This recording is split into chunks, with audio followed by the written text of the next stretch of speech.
балаларым үшеуі де ұл болса да мен қыз сияқты оларды жұмсаймын. Кәдімгі тамақ та пісіртемін, оларға үйді де жинатамын. Неге бытовой инвалид қылғым келмейді. Ер адамдардың осы ас үйге араласып, көмектесуі, кейде өзінің тамақ дайындауы, бұл дұрыс па? Шаршау көп қазіргі әйелдерде. Сосын осы Инстаграмдағы әдемі өмірлерді өзінің өмірімен салыстырады. Біреуге гүл сыйлап жатады, біреу шетелде, біреу ата-анасына үй сыйлап жатады деген сияқты. Сіздің жолдасыңыз пісіріп жатыр ма? Сіздердікі дұрыс. Мысалы, менің жолдасым пісірмей жатса да, менікі дұрыс деген сияқты да. Бақыт деген нәрсе қолыңдағы бар. Сол үшін айтады ғой, алтынның бар болған кезде қадірі жоқ. Ата-анаңыз тірі болса, бағалаңыз оны. Күйеуіңіз бар ма? Бағалаңыз. Бала-шағаңыз ойнап күліп жүр ма? Бағалаңыз. Баршаңызға қайырлы күн, құрметті көрермендер. Менің YouTube арнама қош келдіңіздер. Біздің YouTube арнамызда жаңа рубрика «Дәмді естеліктер» деп аталатын кулинарлық подкаст. Біздің подкастымыздың алғашқы қонағы Гүлвира ханым, барлық осы қыз келіншектер сүйікті қарайтын блогеріміз, ұстазымыз, Әл-Асқар университетінің түлегі. Өте қуаныштымын. Сізге көп-көп рахмет. Біздің шақыруымызды қабыл алып, қонақ болып келіп жатқаныңызға. Бүгін біз бірге ас дайындаймыз. Сонда еркін форматта болады. Алғашқы біздің осындай подкастқа келіп жатқаныңызға көп-көп рахмет сізге. Рахмет Гүлжанат ханым, қош келіппіз. Шақырғандарыңызға рахмет. Бүгін менде алғашқы осындай подкастқа шақырып тұр. Қызық болайын деп тұр. Я, осы уақытқа шейін Гүлвира ханымды біз ұстаз ретінде көріп жүрміз. Бүгін енді ас үйдегі ханшайым ретінде көреміз. Жалпы сіз ас үйде жиі боласыз негізі? Мен өте жиі боламын. Мен ешқандай повар жалдамаймын үйге. Қонақты да өзім күтемін. Үйде де 5 уақыт тамақты да пісіремін. Солай. Керемет.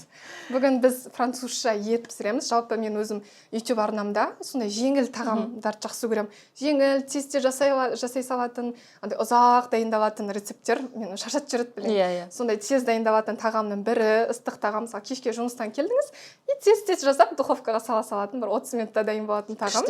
Я, оған қажет ингредиенттер барлығын біз осы видеоның астына жазып қоямыз бұйырса. Ең алдымен давайте картопты, может, турай берейік. Сіз турай бердіңіз, мен мына жерде күштен өткізе берейін ірімшікті.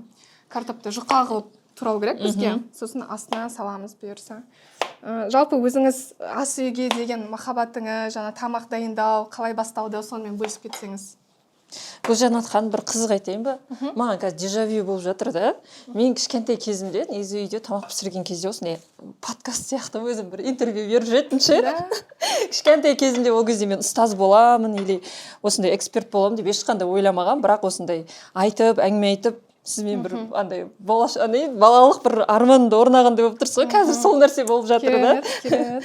Қандай тағам жақсы көретін едіңіз балалық кезде, бір сондай еске алатын болады ғой? Мысалы, мен өзім анаммен кішкентай кезімде вафли бар ғой, хрустящий вафли, советский вафлиница пісіретін еді ғой. Сол мен балалық шағымды еске түсіреді. Анам екеуміз отырып, сөйтіп дайындайтынбыз. Сосын анам оны базарға барып сататын, сондай сол есіме түсіреді да балалық шақты. Сондай бар ма сізде? Балалық шақта енді мен енді керемет тамақ пісірдім деп айта алмаймын. Анам мені еркелетіп өсірген, өзі жасап бүкіл тамақты, бірақ менің нағашы әпкем осындай тамақ пісіруді үйреткен. Алғашқы сорпадан бастап үйретті. Сол кездерден бастап тек сорпа пісіріп, одан кейін жаймен басқа да тағамдарды пісіріп үйрендім. Кейін отбасылы болғаннан кейін ол кезде құрал сайманның барлығын өзім қолыңа алғаннан кейін үйренеді екенсің. Сол үшін андай тамақ пісіре алмаймын деп андай жас қыздар уайымдап жатады ғой. Негізі үйреніп кетесіздер. Ол ешқандай бір андай қорқатын, уайымдайтын мәселе емес. Тамақ пісіру өте оңай. Басында күйеді, болмай қалады, бірақ бастысы жеңілмеу керек. Мен Мысырда 10 жыл тұрдым ғой, ол кезде біздің тағам жоқ қой. Қолдан пісіру керек, бүкіл тәттілікті бәрінде. Сол кезде, сол Мысырда жүрген кезде әйтеуір жұмыртқа табылса, қаймақ табылса, бұл қолдан торт пісіріп, тамақта пісіріп үйреніп кеткен болатын біз. Сол жақтасында торттар пісіріп, сөйтіп тамақтар пісіріп, кәдімгідей да? Иә, мен ол жақта оқып жүрген кезімде біздің енді өзіміздің медовый, Наполеон, сондай трубочкалар сағынатынбыз да. Сол кезде ютубты көретін. Осы фудблогерлерге өте рахметімді айтамын, себебі өздерінің рецептерімен бөлісіп, кәдімгідей ютубқа түсірген, соны көріп алып, мен үйден пісіретін. Содан басында менде бисквит бір жыл бойы шыққан жоқ Жанат ханым. Түсінесіз бе, мен бір жыл бойы жұмыртқаны қанша ысырап жасап, мынандай болып қала берді, мынандай болып қала берді. Бір күні осы анау ұнды араластырған кезде миксермен емес, мынандай нанмен араластырып көрсем қайтеді деп араластырдым. Менде мынандай бисквит шықты да, содан бастап мен түсіндім, бастысы берілмеу керек. Жасап жатқан кезде ортада шықпай қалды болды деп тастап кетпеу керек. Мен бір жыл тоқтаған жоқпын, бисквитім шықты. Сол сияқты мен ютубтан көріп, торттарды жақсы пісіріп үйреніп, мен тіпті сататын сол жақта жүрген кезде. Сондай бір не бар. Сатып, заказ алып, сөйтіп істейтін. Оны еще мастер-класс үйрететін ем ғой. Арабша ма сонда мастер-класс? Ол жақта қазақтар бар ғой. Біз ол жерде 40 қазақ тұратынбыз. Солар шақырып, әр жұма сайын бізде тағам пісіріп, артынан дәріс өтіп, уағыз айтып, бір-бірімізбен осылай көрсетеміз әр жұмада. Машалла, керемет. Сіз тек қана дін жағынан емес, жаңа ас үй, тағам дек барлығын сондай 8 қырлы бір сыры сондай болып тұрсыз. Иә, сондай үйренетін едік. Керемет. Сонда торттарды кәдімгідей ол жерде қандай общежитияда тұрдыңыз ба, әлде үй ма? Жоқ, ол жақта біздер арендаға үйде тұратынбыз, общежитияда тұратында қазақтар болатын. Көбісі бізде квартирада тұратын, себебі общежитияға көбісі ілінеді, ілінбейді. Оның үстіне семейный болғаннан кейін де бір бөлмелі үйде тұру қиындау болады, жаңағыдай общежитияда. Сол үшін біз квартирада тұратынбыз. Содан ютубтан киім тігуді үйреніп алатынбыз. Сол кройканы білмейміз, футболкамызды қойып алып, сонымен қиып тоқуды үйреніп алатынбыз. Әр бейсенбі сайын біз неге баратын, жолдастарымыз футболға барады, біз паркке баратынбыз.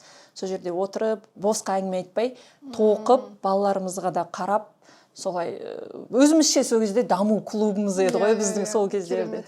Сол кезден бастап сіз кәдімгі инстаграмды жүргізіп, ол кезде инстаграм болған жоқ, наверное. Инстаграм болды, бірақ ол кезде инстаграм жүргізу деген біз үшін андай мүлдем ол приоритетте болған жоқ. Сол кезде негізі бастау керек еді деп ойлаймын. Мысырдың өмірін көрсетіп, өз өміріңді көрсетіп деген сияқты. Бірақ ол кезде мен үшін бір әлеуметтік желі өте маңызды емес. Түсінбейтім. Біз инстаграмға шықтық тек карантин уақытында ғана.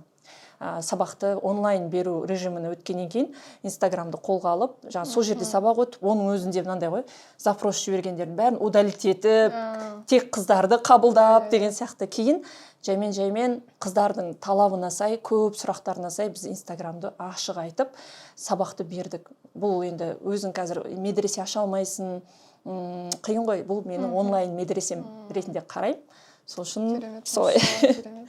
Неге шын мәнісінде бүкіл нәрседе мен байқадым, тек тамақта емес, қандай да бір іс болмасын, бір оқу бастап жатсыз ба, бизнес бастап жатсыз ба, берілмеу керек екен. Бір мақсат қойдың, соңына дейін жетемін, содан бір нәтиже шығарамын деп нәтижені Алладан күтетін болсан, Алла тағала күтпеген жерден күшті бір нәтиже беріп қояды екен. Менде де өзім бастаған кезде жалпы осы ас үйге келуім, рецептерді түсіріп бастауым, ол кезде мен білген жоқпын. ютубтан табыс табуға болатынын бір жыл бойы жай ғана өзім табыссыз, ешқандай табысты мақсат етпей жүргізе берген ғой. Кейін бір жылдан кейін білдім, ол жерде монетизация жасауға болады, блогер болуға болады, үлкен брендтермен жұмыс жасауға болады дегенді сол кезде ғана естідім. Бірақ менің мақсатым сол жерде қыз-келіншектер, үйде отырған қыз-келіншектер тамақ пісіріп, жаңада енді ол кезде мен бастаған кезде қазақша футболгерлер аз болатын. Көбіне орыс футболгерлеріне қарайтынбыз ғой. Сол кезде сондай мақсат болды. Қазақша контентті дамытсам, қазақша аудитория жинап, жақсы рецепттер бөлісіп, қыз-келіншектерді қуансам деген ниет болған ғой. Сөйтіп Алла тағала ойламаған жерден осылай YouTube арнаны берді, Instagramды берді. Мен оқырмандарыма айтарым, еш нәрседен берілмеу керек екен. Тәуекел етіп, жай ғана просто соған тіке жүре беру керек. Алла тағала өзі жетелейді екен. Алла тағала өзі керек адамдарды алдыңнан шығарады, керек уақытты жасап қояды, бүкіл нәрселерді. Шында сол мәнісінде. Бастысы ниет бізден, әрекет бізден, ал берекет Алладан деген нәрсені ұмытпау керек. Шынымен де қазір қолында не бар, соны қолданып, негізі дамуға ешқандай бір қазір сылтау жоқ, мен істей алмаймын деген сияқты. Егер адам қалайтын болса, онда жоқтан бар қылып алады да. Сол секілді мен ойлаймын, осы тамақ пісіру кез келген әйелдің басынан өтетін нәрсе. Сондықтан осындай қазақ тіліндегі болып жатқан каналдар ол өте тиімді, әлі қолайлы. Мысалы, тіпті мен басқа да ұлттардың тағамдарын көремін. Мысалы, ол жерде уже шошқан етін қолданған кезде адамдар енді копировать етпесін ғой. Онда деп қарағым келмей қалады. Шошқа дегенде уже қараң келмей қалады ғой. Бір түрлі жеркенішті болып кетеді. Аллаға шүкір, қазір сондай қазақша аудитория дамып жатқаны, көбейіп жатқаны, қазақша осы әйел ұстаздар шығып жатқаны, осындай жақсы курстар, білімдер, кітаптар шығып жатқаны, мен ойлаймын, бір өте керемет сондай Алланың нығметі деп. Қай елдің нүктесінен отырмасаң да, қарап, білім алып, дамып отыра бересің. Әйелдер просто қазір маған көп жазады, жалпы директке болсын, сообщение жаңағыдай. Бір істі бастадым, бизнес бастадым дейді, үйде отырып жаңағыдай заказ жасап бастадым дейді, бірақ шықпай жатыр, қолымнан болмай жатыр деп тез сілтеп лақтыра салғысы келеді да, соңына дейін жеткісі келмейді. Ондай әйелдерге не айтар едіңіз? Онда ол шынайы қалау емес деп айтатын едім. Егер шынымен адам қалайтын болса, онда ол ешқандай қиындыққа қарамай, мейлі бір рет шықпады, екінші рет шығады деген сияқты ол кісіде ары қарай былай айтқанда шығып кетеді негізі. Мен бүгін таңертең бір керемет бір өзім бір сабақ естідім. Адамда екі нәрсе болатыны, инсайт алдым да. Адамда бірінші мотивация болады, екіншісі ол өзгеріс болады. Біз ана өзгеріс деген кезде мысалы бір уағызды 40 минут тыңдап, бітті мен өзгердім, күшті тақуа болып кетемін деген сияқты ой келеді ғой. Негізінде ол қате. Ол жай ғана мотивация. Өзгеріс деген нәрсе ол құтты бір жеміс секілді да, мынандай бір мысалы мына укроптың өзін шығу үшін бірінші астынан тамырлар жібереді да. Яғни өзгеріс деген нәрсе бірінші тамырдан басталады, ол көрінбейді. Одан кейін ғана ол жер бетінен ғана шығады. Мысалы ол 1 жыл болуы мүмкін, немесе жарты жыл болуы мүмкін, әркімде әртүрлі да. Сіз қалай әрекет етіп жатсыз сол. Сол үшін де адам өзгеретін адам ол түп тамырынан басталады. Ал мотивация деген нәрсе ол басынан бір көрінеді, жоқ болып кетеді да. Сондықтан да көрген нәрсеңді бірден жасап ойменен шықпады десе, онда ол сіздің тамырыңызға әлі жеткен жоқ деген сөз. Сол үшін де өзгерісті бастау үшін ұзақ уақыт керек. Тіпті оны Құранда да айтқанда, фә деген немен келеді, яғни еске ал, яғни біз мысалы білімді аламыз, мысалы қазір көріп жатқан информацияны алып жатсыз, ол сізге кейін нәтижесі көрінетіндігі туралы айтады. Ол тіпті жаңағыдай грамматикамен де солай келеді. Сол үшін мен сіздерге айтатыным, мен естідім, бітті, өзгеріп кетемін, ертең мықты адам болып кетемін деп күтпеңіз, қолданыңыз, қаныңыз бен теріңізге оны сіңіріңіз, одан кейін барып өзгеріс шығады. Ал сразу өзгеріп кетемін дейтін болсаңыз, ол жай ғана мотивация болды. Мотивация деген нәрсе 1 апта, 2 апта ғана жұмыс жасайды, одан кейін тоқтайды негізінде. Керемет. Негізі мына пышақ қатты өткір болғанда турай алатын едім десе. Машинамен турап кіресіз. Анандай Аш тұра алмай жатыр. Мына өткір екен, жұқа қылып тұрайын деп жатқам ғой. Керемет айттыңыз жаңа мотивация туралы. Жаңа дисциплина деген нәрсе бар да. Дисциплина ұзақ нәрсеге арналған, яғни бір мақсатқа нақтылап, сол мақсатқа жетуге. Ал мотивация ол болады, жаңа бір кітапты оқисың, бір видеоны көрдің, керемет болып жаңағыдай құлшыныс пайда болды, бірақ 1-2 сағаттан кейін өшіп қалады. Сол себептен де ұзақ сондай дисциплинаға адам бейімделу керек деп ойлаймын. Негізі жалпы исламда да сондай дисциплинаны, пайғамбарымыз саллаллаху алейхи ва саллям өмірін қарайтын болсақ, таңертең тұрып, қандай арнайы ритуалдар жасайтын болғанда, жаңағыдай күтім жасау, өзінің достарымен сөйлесу, қарым-қатынас, бұның барлығы былай қарап отырсаң, сондай күнделікті өмір ғой. Сіз өзіңіздің күнделікті өміріңізді мысалға бүгін басталып, мысалы бүгін тұрдыңыз, қалай болады? Қалай жалпы үлгересіз? Қазір кітап жазып жатсыз, ұстаз болып сабақ бересіз әртүрлі қыз-келіншектерге. Осындай нелерге келесіз, жұмыс бар да, мысалға қарым-қатынас, барлығына қалай үлгеруге болады қазіргі заманда, мен ойлаймын, кішкене қиындау сияқты. Жалпы дисциплина деген нәрсе ол исламның өзінде бар нәрсе ғой. Бұны дауам деп айтады. Дауам деген әрдайымдылық деген мағынаны білдіреді. Тіпті дінде де айтады, сен бір жасамаған нәрсеңді 1 аптаның ішінде қопарып жасап тастау маңызды емес Алланың алдында. Маңыздылығы сен әрдайым кішкентай ғана амалмен жасауың. Мысалы, сіз Құран қазір оқып жатқан жоқсыз, мысалы, бірақ бәріміз Рамазан айында Құран оқығыш болып кетеміз, иманды болып кетеміз да. Бірақ кейін қалып кетеді ол нәрсе. Алланың алдында ол нәрсе қатты құрметті және сыйлы деп айта алмаймын. Сіздің күнделікті бір аят оқысаңыз да, бір аят дегеніміз әшейін «Құл хуаллаху ахад» деген сөз ғана да, бірақ оны сіз күнделікті оқуыңыз. Жай ғана бір тамшы тасқа тама берген сайын тас жарылады, сол сияқты сіздің бір нәтиже көргім келеді дейтін болсаңыз, әр істі аз болсын күнделікті жасау қопарып жасамасаң да. Сол кезде сіз не дейді ғой, жай ғана аз қадамдармен сіз белгілі бір мақсатыңызға жетесіз. Ал анандай бір не бар ғой, сөз бар ғой, бір қоян мен тасбақа жарысыпты деген. Сонда кім жеңеді десе, әрине ойлаймыз ғой, біз логикамен қоян жеңеді деген сияқты. Сонда жаңағы қоян өзінің тәкаппарлығына сенеді екен да. Мен тезбін ғой, тасбақаның жанында мен озып аламын дейді екен да. Біраз жүгіріп жатып демалады екен. Ал тасбақа ол сабырлықпен, жаймен, ешкіммен жарыспай, өз қадамдарымен жүріп кете береді екен. Сонда ана қоян ұйықтап жатқан кезде ол өзінің мақсатына жетті да, сонда қоян ойлайды екен да, қалайша ол жетті. Яғни адам өзінің мен мықтымын, мен әлі де үлгеремін деп өзінің тәкаппарлығына сенген кезде ол адам құлайды екен. Неге? Ол өйткені күшін өзінің бойына алды. Ал ешкімге қарамай өзіңіздің мақсатыңызға өзіңіз жүре беретін болсаңыз, сіз көп нәрсеге жетесіз. Мысалы, бұл жерде мен айтатын едім, барлық нәрсеге үлгеру үшін әйел адамға жалпы энергия керек. Энергия деген нәрсе ол шынымен де Құдайдан берілетін рызық. Сол үшін ерте тұрған әйелдің бір ісі артық деген нәрсе не? Сенің энергияң болса, сен ісіңді артығымен жасайсың. Құдай тағалам бізге дисциплинаны қойды таңғы уақыттан бастап. Мысалы, Гүлжанат ханым, өзіңізді де, үйіңізді де, өзіңіздің өміріңізді қараңызшы. Сағат 1-ден кейін береке жоқ. Обедтен кейін таңғы уақыт прям берекелі болады. Обед ішіп болғаннан кейін уақыттың қалай кеш батқан тез бітіп қалған. Сол үшін мендегі бір сіздерге айтатын лайфхагым, егер сіздерде барлығына үлгеремін деген режимді қосқыңыз келетін болса, таң намазынан кейін түскі 1-ге дейін ең қиын жұмыстарды сол уақытта қойыңыз. Неге? Өйткені Алла тағалам ол кезде береке қойған, қай ісіңіз болмасын тез жүріп кетеді. Мынау ісім қиын ғой, мысалы жоспар жасамыз ғой, бүгін былай істеймін. Соның ең қиындарын түске дейінгі уақытқа қойыңыз да, оңайларын түстен кейінгіге қойыңыз. Сонда сіз үлгересіз. Қарым-қатынас барысында да біз мысалы көбінесе баланың тәрбиесі қалып кетеді ғой, білесіз ба? Бәріне үлгересің, тамағы дайын, күшті, бірақ бала тәрбиесі қалып кетеді. Мен сіздерге айтайын, баланың тәрбиесіне қатты алаңдамаңыздар. Босатыңыздаршы, құрметті аналар, ата-аналар. Біз көбінесе балама тәрбие бере алмай жатырмын деп ойлаймыз ғой. Әр балаңызға жарты сағаттан ғана уақыт бөліңіз болды. Ол қалай? Күнің қалай өтті? Не істедің? Бүгін қандай сезімдер? Тек қана сөйлесу. Біздерде бұрын материалдық тұрғылықтар аз еді. Мысалы бізге киім, аяқ киім, біз әпкелеріміздің, немесе жаңағы бізден кейінгі бауырларымыз біздің киімдерімізді киді, иә? Ол кезде біздерде материалдық тұрғылық аз еді. Бірақ сөйлесу мәмілесі көп еді. Неге? Өйткені бізде интернет болмады, телефон болмады. Ал қазіргі балаларда материалдық тұрғылықтар бәрі бар, бірақ мәміле жоқ. Сөйлеспейміз біз.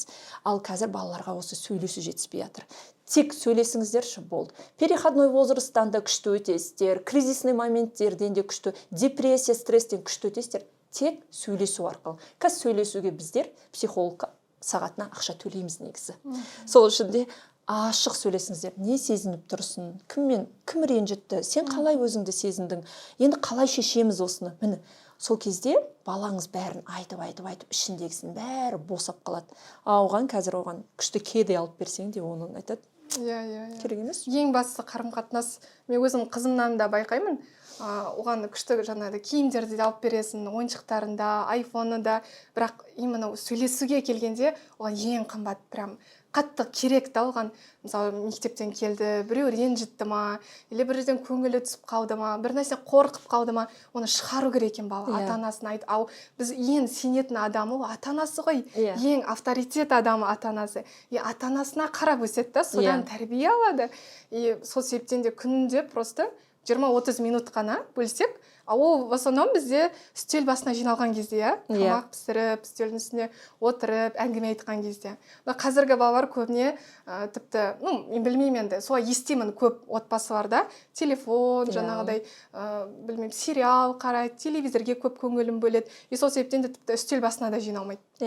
Сіз қалай ойлайсыз, үстел басына жиналып, жаңағыдай әңгіме айтып, үйде піскен тамақты бірге жеу, бұл балаға сондай бір керемет береді деп ойлаймын. Балалық шақты еске салады. Мен енді айтатыным, өзімнің мен ұлым 18 жаста. биыл студент Малайзияда оқиды. Сонда мен бір қателігімді айтайын, сіздер оны қайталамаңыздар деп. Мен балаларым үшеуі де ұл болса да, мен қыз сияқты оларды жұмсаймын. Кәдімгі тамақ та пісіртем, оларға үйді де жинатам. Неге бытовой инвалид қылғым келмейді. Ертең олар бұл мәселе анандай емес, ертең балаңды жаңағыдай подкаблук қылып тәрбиелеу жоқ. Ол ертең өзі студент болады ғой, өзі жеке тұрады, сонда ол шашылып жүреді ма, мысалы, комнатасын жинамай деген сияқты. Сонда мен балаларыма былай айтқанда жауапкершілікті бөлетін функциональный обязанность деп айтамыз ғой. Сонда үлкен ұлыма тек тазалықты үйреткен екенмін да, тамақ пісіруді үйретпегем. Екінші ұлыма керісінше тамақ пісіруді үйреткен да, үй жинауды ондайды үйретпеген екем. Сондағы менің басты қателігім тамақ пісіру. Мен ол баланы жібердім, ол өзінің комнатасын идеально қойып алған, жаңа мен үйреткендей жасап алған, бірақ тамақ пісіруде қатты қиналды. Сондан жақсы питание жемей, кішкене жаңағыдай бетін, кожасын бұзып алғандығы бар. Енді менің түсінгенім, балаға бәрін үйрете беру керек. Болашақ студент ретінде қарау керек оған. Сол үшін де осындай тамақ пісіруде, мысалы айтасыз ғой, жаңа отырып, келмен тигізесің бе, манты тигізесің бе, бірге отырып әңгіме айтып, сонда бала өзінің ішіндегі болашағын айтады, қорқыныштарын айтады. Мен былай істегім келеді өмірде, отношенияларын айтады. Мен сол кезде мына нәрсені түсіндім, біз көбінесе күтеміз ғой, мысалы күйеуім мынандай болса екен, гүл берсе екен, біреуден күтпей сен сондай ер азаматты тәрбиелеп шық. Ол сенен кейін бір әйелді бақытты қылады. Жаңағыдай гүл сыйла оған, гүл деген ысырап емес, оның көңілін көтеру, ауырып жататын болса, сен шай қоя сал, тамақ пісіре сал деген сияқты дүниені балаларымызға сіңіріп өсіруіміз керек. Неге? Өйткені болашақта ол қарым-қатынас құрған кезде сіз сияқты бір әйелді бақытты қылады. Сондықтан бұл жерде тамақ пісіруде артында үлкен бір тәрбие де жатыр да. Иә, керемет. Негізі процесс қой бұл. Бірге жасау керек та процесс. Процессте айтып отырған кезде, ол қой тыңдамаса да, я мама білем деп айтады ғой балалар. Бәрін білем, қойш деп бізді андай ақыл айтқысы келеді, тыңдағысы келмейді. Бірақ сонда да ол жаңағы миына құйылып жатыр, естіп жатыр. Бәрібір де өскен соң түсіне бастайды. Өзі көре бастайды, мектепке барады, жаңағыдай өзі самостоятельно болып жаңа жерлерге барады, университетке түседі. Сол кезде мамасын айтқан, әкесін айтқан, ағасын, апасын айтқан сөздері түседі, бәрібір есіне түседі. И сол кезде, мама дұрыс айтып еді ғой дейді. Сол кезде маманы тыңдау керек еді ғой дейді сол кезде. Балаға ақыл емес, андай дос болу керек қой. Иә, дос болу керек, осылай бірге тамақтар жасап деген сияқты. Ол кішкентай кезінен бастаған дұрыс. Өйткені кішкентай кезінде енді бала өзі жүгіріп тұрады ғой, қамыр илеп жатсам, қамыр илейінші, мен де жасайыншы деген сияқты. Көмектесейінші деп тұрады ғой. Бірге мен де жасайыншы деп. Иә, керемет, өте керемет. Бізде мына жерде достар, қараңыздар, французша ет дайындап жатырмыз, иә. Бірінші қабатқа біз жұқа қылып туралған картопты салдық. Одан соң кішкене тұз сеуіп, майонез жақтық. Енді қазір біз екінші қабатқа мына жерде тартылған етті салып жатырмыз. Оған да тұз септік. Одан соң біз үшінші қабатқа қазір ұсақтап туралған пияз саламыз. Пиязды турай берсеңіз болады, мына картоп мына жерде тұра берсін. Мен тағы бір лайфхак айтып кетейін. Осы менде діни маман болғандықтан, осы пияздың ортасындағы осы көріп тұрсыздар ма? Ақты. Осыны алып тастау керек екен. Бұны жемеу керек. Жуашық дейді да бұны. Солай деп айтамын. Осыны алып тастайды, себебі бұл жынның тағамы деген сияқты әңгіме келеді екен. Сол үшін біз бұны жемеуіміз керек екен. Бұны мен естігем, бір кітаптан оқыдым. Бұл адамның ағзасына да зиян дейді. Мен аны дөңгелек қылып турауым керек пе, или полукольце бола бере ме? Бұны қалай турағымыз келеді, солай турасаңыз болады. Жалпы тамақ деген ол сондай импровизация ғой. Қатып қалған андай рецептпен не істеп қажет емес та, өмірде де солай, мысалы қатып қалған бір заңдылықтарды біз ұстанғымыз келеді, бірақ ол болмай жатса, біреуге ұқсағымыз келеді, жаңағы қайталағымыз келеді, бірақ ол болмай жатса, біз өзіміз кейін жаңағыдай, ой, менде болмай жатыр деп көңіліміз жаңағыдай түсіп. Перфекционист болып па? Менде де перфекционист болды, сондай. Прям точ-точ қайталағымыз келеді да. И вот рецептте де сондай да, негізі точ-точ қайталап қажет емес. Мысалға, мына мясо по-французски. Бұл жерде күштен өткізсе болады негізі картопты. Пиязды да күштен өткізсе болады. Барлығыны күштен өткізсеңіздер де өзіңіздің қалауыңызда. Сөйтсе осы жетеді негізі. Мынау жұқа туралған, или қалың туралған керек пе сізге? бәрібір ше тоже импровизация. Мен бір Бержикадан бір досым болатын, үлкен апай, біз бірге оқыдық. Сол кезде мен ойлаймын, осы мясо по-французски оларда осы ғана бір етпен жасалатын сияқты. Олар айтады, біз аптасына немесе 2 аптада бір-ақ рет ет жейміз, ет мүлдем жей алмаймыз деп. Қай жақтан деп едіңіз Ол Бержика, тоже сол Европа елдерінен.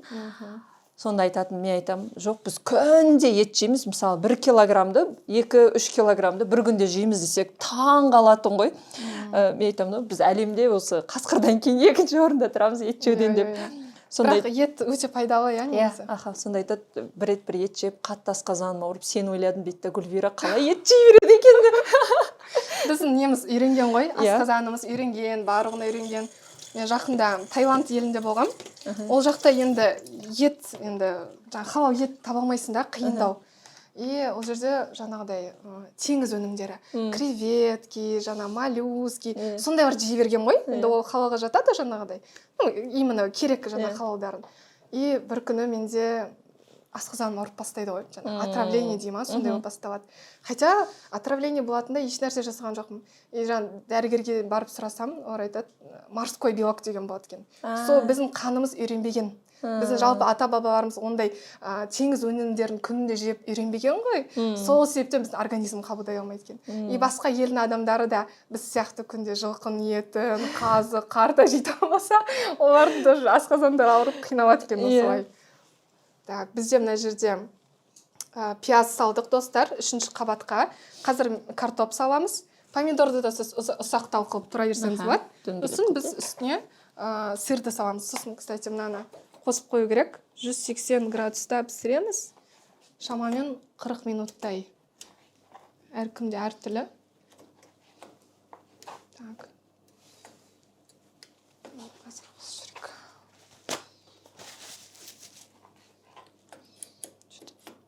Мен духовкада жасаған тамақтарды ұнатамын, себебі қатты кір болмайды. Саласында кетіп қаласың, сол рахат. Мен өзім жеңіл тағамдарды ұнатамын. Жеңіл жаңағыдай. Өзімді өмірімді жеңілдетуге тырысам да, қатты қиындатпауға, сондай деген сияқты. Қазіргі көпшілік әйелдер, мен байқаймын, жаңағыдай хаттар келеді, Инстаграмдағы кейбір видеолардың нелерін біз қараймыз да, комментарийларын қараған кезде шаршау көп қазіргі әйелдерде. Сосын осы Инстаграмдағы әдемі өмірлерді өзінің өмірімен салыстырады, біреуге гүл сыйлап жатады, біреу шетелде, біреу ата-анасына үй сыйлап жатады деген сияқты. Кейін өзіне қарайды да, мен бір жерім дұрыс емес сияқты деп ойлайды да. Менің көпшілік оқырмандарым осы YouTube каналдағы болсын, Инстаграмдағы болсын, декретте аналар ғой. Жаңағыдай өмірге үлкен сондай бір керемет мақсатын орындап, бала алып келеді, неге бала алып келу, өзі оңай емес, баланы тәрбиелеу. Бірақ әртүрлі әдемі сондай Инстаграмдағы өмірлерді көріп, кейін өзінің бір мотивациялары түсіп жатады. Не себептен деп ойлайсыз, ол жаңағыдай салыстыру ма? Не себептен сондай болып жатыр қазіргі қоғамда ең үлкен мәселе, мен осы нәрсе деп ойлаймын негізі. Гүлжанат ханым, мынандай да, біздерде бір нәрсе, сіз дұрыс айтасыз, осы салыстыру деген мәселе бар. Пайғамбарымыз саллаллаху алейхи вассалам айтады, сендер егер өздеріңіз салыстыратын болсаңдар, дін жағынан салыстырыңдар дейді да. Біз қазір керісінше болып кетті да. Дүние жағынан өзінен төмен болған адаммен салыстыр дейді. Мысалы, дін жағынан ол қалай? Сіз 5 уақыт намаз оқисыз да, бірақ әлі Құранға түскен жоқсыз. Құран оқымайсыз, немесе жаңағыдай бір кітап бітірген жоқсыз, Сол кезде өзіңізден жоғары болған адаммен салыстырыңыз. Ана адам не то что Құран оқи алмайды, Құран жаттап жүр. Ана адам 3 кітап бітіріпті деген сияқты сізде бұл мотивация болады рухани өсуге. Ал дінде өзіңнен төмен болған адаммен салыстыр дейді. Ол қалай? Аллаға шүкір, менде бір бөлмем бар. Біреулер тіпті үйде жоқ, мынандай кордондағы үйде өмір сүріп жатыр. Біреулерде мысалы, тек қана қыз туа бердім ғой деп емес, бір адамдарға Алла тағалам қанша байлық берсе де, оған бала бермепті. Менің Аллаға шүкір, міне қыздарым бар. Деген сияқты дүниелік мәселемен біз өзімізден төмен болған адаммен салыстырсақ, бізде қанағат және шүкір деген пайда болады. Біз керісінше болып кеттік. Біз керісінше мотивация болсын, дүниелік мәселеде мен озайын деп, өзімізге жоғары потолокты қойып аламыз да, жетпеген сайын біз өзімізден күйіне бастаймыз. Ал дінде айтамыз, Аллаға шүкір, мынаған қарағанда мен түнгі клубқа бармаймын, мен 5 уақыт намазымды оқимын. Аллаға шүкір, мен сіздер сияқты ғайбат айтып отырған жоқпын деп біздер біреудің күнәсімен өзіміздің күнәмізді салыстырамыз да, сөйтеміз да өзіміздің кішкентай болған амалымызға шүкірлік етіп қаламыз. Бұл қате нәрсе. Бірінші осы қателікті жасамаңыздар. Одан кейін біз блогер ретінде секретімізді ашайық. Біз ешқашан өзіміздің қиын болған сәттерімізді камераға салмаймыз. Үйдегі шашылып жатқан, балаларымызбен конфликт болып жатқан, жұмыстарда болмай жатқан, мысалы, болады ғой, жұмыста да болмай қалады, кассаң кейде жақсы атпай қалады, ондай моменттерді салмаймыз. Біз тек қана жақсы жағымыз. Тіпті қазірдің өзінде тамақ дайындайтын болсақ, біз арт жағымыздың бәрін жинап қоямыз. Мүмкін алдыңғы жағым бәрі шашылып жатқан шығар. Сол үшін де бұл жай ғана камера, бұл сериал деген сияқты қылып қарап, өзіңізді салыстырмаңыз. Өйткені егер салыстыра беретін болсаңыз, қолдағы бақытты бағалай алмайсыз. Бақыт деген нәрсе ол сырттан іздейтін нәрсе емес. Бақыт деген нәрсе қолыңдағы бар. Сол үшін айтады ғой, алтынның бар болған кезде қадірі жоқ. Ата-анаңыз тірі болса, бағалаңыз оны. Күйеуіңіз бар ма? Бағалаңыз. Бала-шағаңыз ойнап күліп жүр ма? Бағалаңыз. Ол бақыт кеткеннен кейін ғана бағалап отыру емес. Жаңағыдай баламыз ауырып қалған кезде, той, одан да үйді шашып жүре беру керек еді деп айтамыз әрқайсымыз. Күйеуіңіз сіздің қасыңызда болған кезде, той, тамақ пісіре беріп шаршап кеттім деп, ал егер Құдай сақтасын, күйеуіңіз түрмеде отырып қалса, ойлайсыз, той, үйде отырса ғой, хотя бы мен қазір бұндай жағдай болмаса еді деген сияқты. Сол үшін де өзіңізді салыстыра беретін болсаңыз, ешқашан бақытыңызды сезбейтін боласыз. Қараңызшы, кейбір адамдарға Алла тағалам финансовый жағдайды өте күшті қылып береді, бірақ ода жүрек тыныштығы жоқ. Мүмкін мысалы ол адамда көзі көрмейді, немесе оның бүйрегі істемейді, оның өзінің бүйрегінде еш жерден сатып ала алмайды, қанша байлығы болса да. Сондықтан да бір кем дүние деп айта алады. Мүмкін сізге Алла тағала бір нәрсе берсе, бір нәрсені кемітіп береді. Сондықтан бар нәрсеге шүкірлік, қанағат айту, ол Алла тағала ол неғметіңізді негізі арттырады. Сол үшін айтады ғой, шүкір айт, қанағат айт, мен саған арттырамын дейді. Бұл анандай болып кетпеу керек та. Ақшама шүкір айтайыншы, ақшам көбейіп кетсін деген сияқты жоқ ол емес. Шүкір айта біліңіз, бүгін қанша тапсаңыз да, Аллаға шүкір, әлхамдулилля, осыған шүкір, Алла тағалам осы маған нәсіп етті деп. Кейде бір кино көріп жатқан кезде, киноны негізі анандай өмірге инсайт ретінде алып қарамаса, киноның негізі алып қарайтын бір мәнісі жоқ. Христиандардың киносында байқайсыз ба? Тамақ жейін деп жатқан кезде, олар мынандай бір сөзді айтады. Отырайын деп жатқан кезде, енді олар Господь деп сөйлейді ғой. Иә. Біз енді қазақ тілінде айта берейік, жаңағыда Аллаға шүкір, бүгінгі берген тамағыңа шүкір, осыны жеп жатқаныма шүкір деп айтады да, сөйтіп жейді. Біздер тамақ жеп біткеннен кейін бата береміз ғой. Негізі шүкірлік дегенді сол жерден үйренсе болады да. Аллағым, маған осы берген бүгінгі тамағыңа шүкір. Мен бүгін тамақ жоқ емес, тамақ жейін деп жатырмын. Ал бергеніне жеп болғаннан кейін Аллахым осыны сіңдіргеніңе шүкір. Шайнатқаныңа шүкір, менің асқазаным істеп, өтімнің тамып тұрғанына шүкір айтам деген сияқты соны айтуымыз керек та. Ал біз не етеміз? Дастарханымыз бұдан да кең мол жайыла берсін. Мынау маған аз, ертең одан да көп болсын деген сияқты біздің шүкірсіздік болып кетеді сияқты. Шүкірсіздік мышлениеміз біздің. Мынадан да көп болсын, мынадан да мынандай болсын, молынан жиналайық деген сияқты. Мейлі ғой, бірақ шүкір деген нәрсені қанағаттылықпен қабылдау керек біз, құрметті ағайындар. Осы нәрсені үйрету керек, біз балаларымызға да үйретуіміз керек. Біздегі бір жақсы нәрсе қазіргі трендте, мысалы садиктерде болсын, мектептерде болсын, балаларға ас ішуден кейін және ас ішкеннен кейін бата беруді үйретеді екен да. Өте керемет, мен қолдаймын сондай жасап жатқан директорларға, басшыларға рахмет, сондай тәрбие беріп жатқан. Өйткені кейде балаларымыз бізді тәрбиелейді. Кейде ұмытып кетеміз ғой біз бата беруді, сол кезде балаларымыз андай ғой, олар бала ғой, еске түсіреді. Сол үшін де осындай жаңағыдай мәселелерді қозғап жатқан сондай директорлерге өте алғысымды айтамын. Себебі менің кішкентай ұлым, мен ұмытып кеткенде ол бата береді да. Керемет.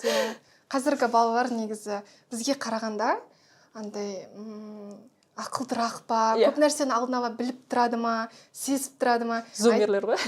Айтады ғой, бала бізді тәрбиелеу үшін келеді. Бізге ұстаз негізі деп. Солардан негізі көп нәрсе үйренуге болады. Мен жақында қызым солай айтады, жаңағыдай әрбір тамақ пісірейін деп жатқан кезде каждый раз сұрайды менен, а бұл неге бұлай? Оған қызық та, қалай бұл жаратуды? Неге укроп мынадай, мына петрушка мынадай деген сияқты. И бұл жерде де бір нәрсе жатыр да, ойлану деген.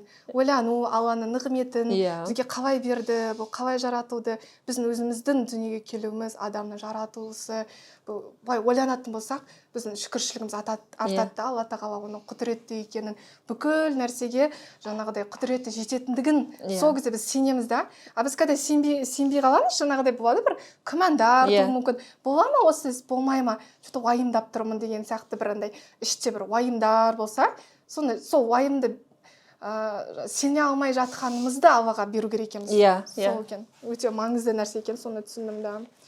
Бізде достар мына жерде қызанақ салдық, жұқа қылып турадық. Оның да үстін тұзбен сеуіп, және де майонезбен жағуларыңыз қажет. Енді біз үстіне негізі қазір бірден салып жіберсеңіздер болады. Мына жердегі сырды үкіштен өткізіп бірден салуға болады.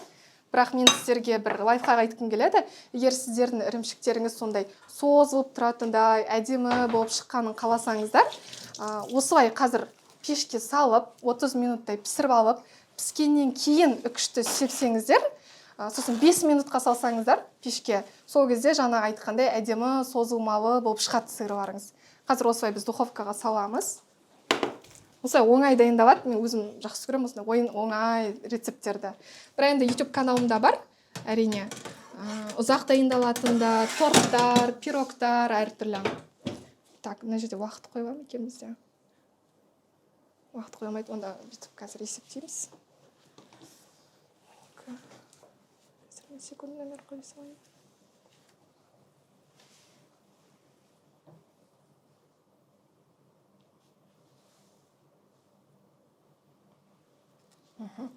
Қазір пісе берсін.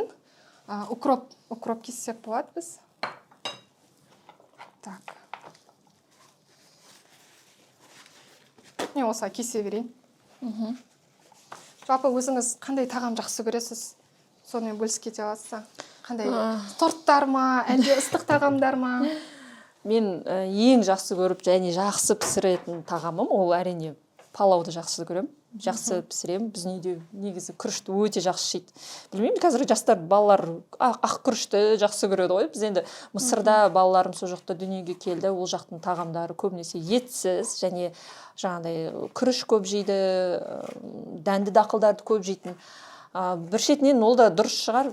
Балаларым соған үйренген, сондықтан біз үйде күріштің тағамдары өте жақсы өтеді. Жаңағыдай үстіне подливпен. Көбінесе фарштан дайындаймын, өйткені тез піседі, балаларға өте ұнайды. Жылқының етін өте аз жейді, бірақ бір несі. Және үйде бешбармақ көп асылады деп айтпаймын, тек қонақ болмаса. Іздеп тұрмайды екенбіз. Өйткені біз 10 жыл тұрдық, ол жақта ет қымбат, студент болдық.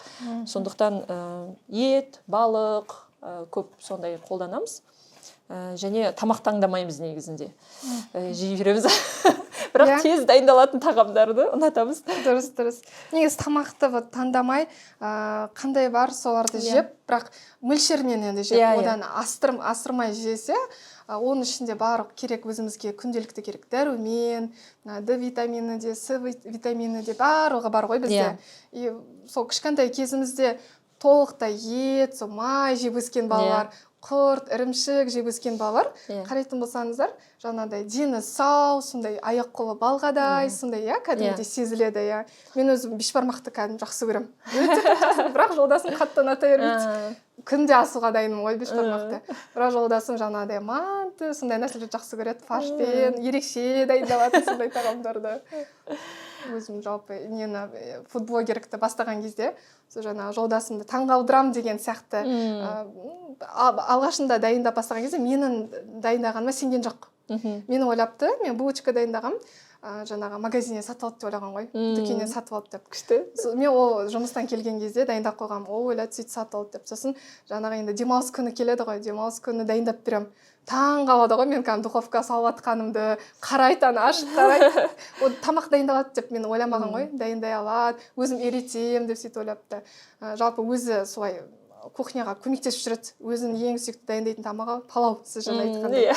Сіз қалай ойлайсыз, ер адамдардың осы ас үйге араласып, көмектесуі, кейде өзінің тамақ дайындауы, бұл дұрыс па? Әлде қазіргі заман айтып жатады ғой, ер адамдар ас үйге кірмеу керек дейді. Сондай 50-50 бөлінген да қазір қоғамдағы сондай пікірлер. Бір адамдар айтады, жоқ, міндетті түрде бір күн ол пісіру керек, екінші күн әйел адам пісіру керек деген сияқты европалық стильде деп айтады. Гүлжанат ханым және де оқырмандар, бір қағида айтам, бәрінің жүгі кетеді.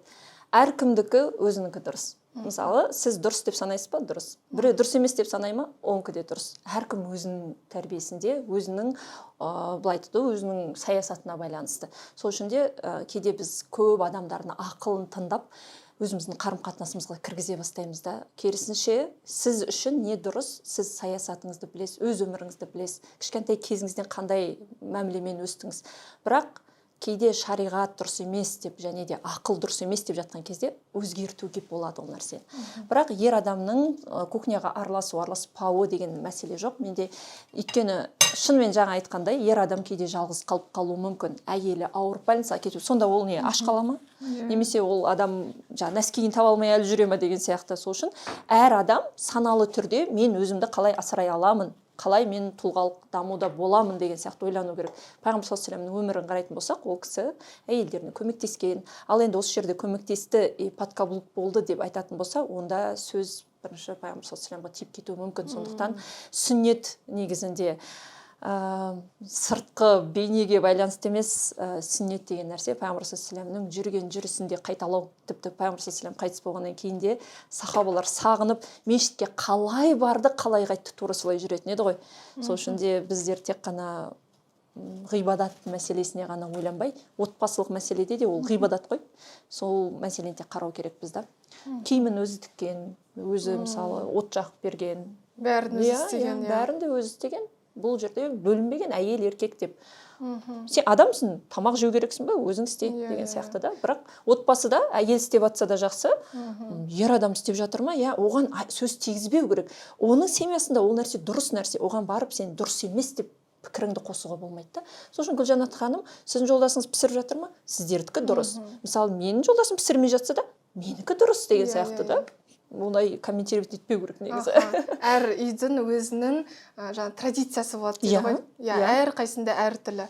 Біз жаңағыда әртүрлі әдемі инстаграмдағы өмірлерді көрген кезде салыстырмай, айтпай, ананың күйеуі осындай жасап жатыр, сіз неге маған өйтпейсіз деген сияқты сондай пікірлер туындап кетуі мүмкін да әйелдердің арасында.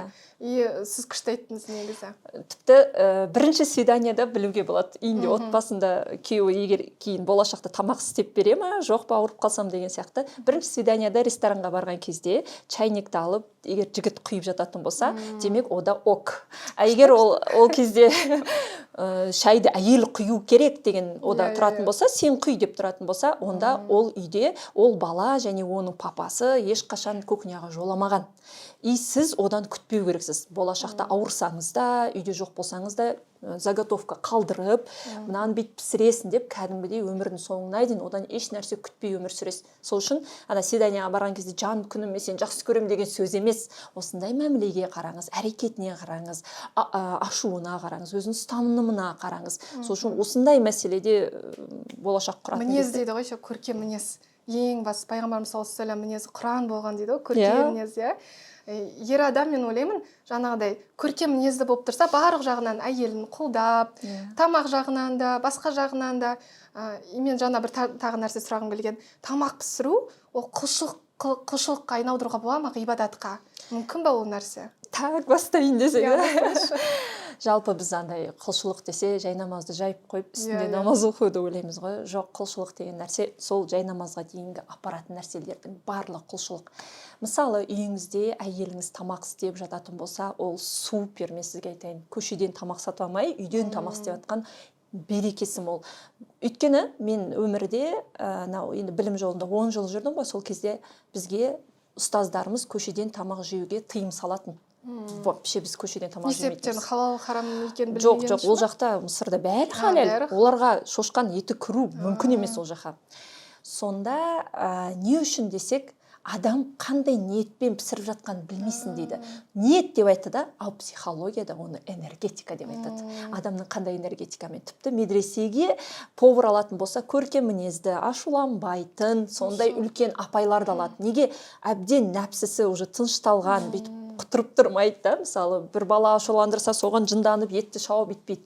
Адам тамақ пісіріп жатқан кезде, әйел адам егер тынышталған халде, әдемі болып, етін турап, қуанып пісіріп, осы тағаммен мен энергия аламын, күш қуат аламын, осы тамағыммен күш қуат алғаннан кейін намазда тұрамын дейді ма, оның бүкіл ғибадаты сол намаз оқып жатқандай сауап алады негізінде. Және ол әдемі энергетикамен пісірді ма, оны жеген адам, мысалы, жай ғана гүлге ұрсып су құйсаң, жапырақтар сарғайып түсіп қалады, қурап. Ол дәлелденген нәрсе. Ал егер сіз де адамсыз ғой, сіз де бір нәрсені тағамды жеп жатсыз, сол жерде сіз ашуланған, жылап тұрып, боқтап тұрып, мысалы, тамақ пісірдіңіз ба, ол міндетті түрде балаңыз да сондай болады, күйеуіңіз де сондай болады. И басты нәрсе кейде бүйтеді, қыз кезінде бәрі жақсы, жаман әйел қайдан шығады? Жаман әйел халал емес ризықты алып келген күйеуден шығады негізі. Ол егер дұрыс ақша таппаса, харамнан налево, жаңағыдай парадан ақша алып кеп, әйел бала шағасын тамақтандырса, міндетті түрде сол әйелдің бірінші тілі бұзылады. Оның ниеті бұзылады, оның жүрегі бұзылады. Аш көзді, дүниеге тоймайтын, қанағатсыз әйелге айланады. Өйткені сен үйге халал емес ақша алып келдің. Одан сен балаларың тамақ жейді. Балаларың өскен кезде тура осындай болады. Неблагодарный, сені құрмет етпейтін, қойындаршы сендер деп сөйлейтін балалар пайда болады. Сол үшін үйге келатқан негізгі түбірді тазаламай, сіз бала шағаңыздан, әйеліңізден көркем мінезді күтпеңіздер. Сол үшін бірінші адал кәсіп, адал ақша, адал ас болады. Адалдан кейін адал адам туады. Сол үшін де мына жерде тамақ пісіріп жатқан кезде де сіз қараңыз, үйде тыныштық, пиязды жай турадың. Ал енді кафелерде бүйтіп, кейде стеклянный болады, қарап тұрсаң қалай турайды? Ол заказ түсті, асығыз. Сен ол тамақты жеп аласың да, сен де бір асығыс жүрген сияқты бір нәрсеге үлгермей. Қазіргі өмірде бәріміз бір жаққа асығып жүрміз әйтеуір. Сол үшін арасында ғана бір аптасына бір рет, айына бір рет қана болмаса, үйде тамақ. Мен өзім сондай нәрсені қолданам. Менің өзімнің түсінігімде, мейлі көп кәсіпкер әйел мені қолдамайтын шығар, бірақ менің түсінігімде мен не үшін повар жалдамаймын. Мен мысалы жағдайым жетеді повар жалдауға, бірақ мен үйге өзім келіп, осындай фартугымды киіп, духовкада бір нәрсе пісіріп, осындай әдемі дастарханымды жайып, осы көрініс мен үшін өте ыстық. Өйткені мен үйге шаршап келгенде, есікті ашқан кезде әдемі булочкин иісі шығып тұру, оның үстіне күлімдеп, әйелі оны қарсы алып алу көрініс маған қатты ұнайды. Сол үшін мен өзім қолымнан тамақ пісіргенді, былай дастархан жайғанды өте қатты жақсы көремін.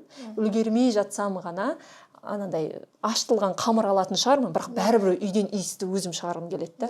Осыны мен береке деп санаймын. Басқа елдер мүмкін жаңағыдай тамақты сырттан алып кеп, солай жасайтын шығар. Оныкі де дұрыс. Сол үшін әркімдікі өзінің семьясында дұрыс қағида қолданып жүр. Бірақ мен де сізбен келісем, жалпы әйел адам үйде тамақ пісіріп, сондай жаңағыдай нанның иісі шығып жатса, күшті бауырсақ қуырып жатса, ол балаларға да, сол үйдегі балаларға да есінде қалады жаңағыдай. Мен анам осындай болатын еді. Жалпы естеліктер ғой, балалық шақты бір еске түсіретін естеліктер. Ол өте қатты қажет екен. Өйткені адам үлкейген кезде бір кәсіп бастайды. Адамдармен жаңағыдай сөйлесе, тағы бір нәрсе проблемалар болуы мүмкін. Сол кезде, қиналған кезде адамға көмектесетін нәрсе именно жаңағыдай естеліктер екен. Дәмді естеліктер екен.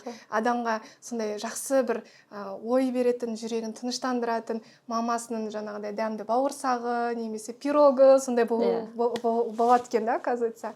Енді Гүлжанат ханым бір нәрсе айтайын. Енді сіз де кәсіпте жүрсіз, мен де кәсіпте жүрмін. Кейде шынымен де тағам пісіруге уақыт таппай қаламыз ғой, кейде осындай семьяда өскен қызда, ұлда болуы мүмкін. Сол жеңілдік айтқым келеді. Бізде мынандай қағида жоқ.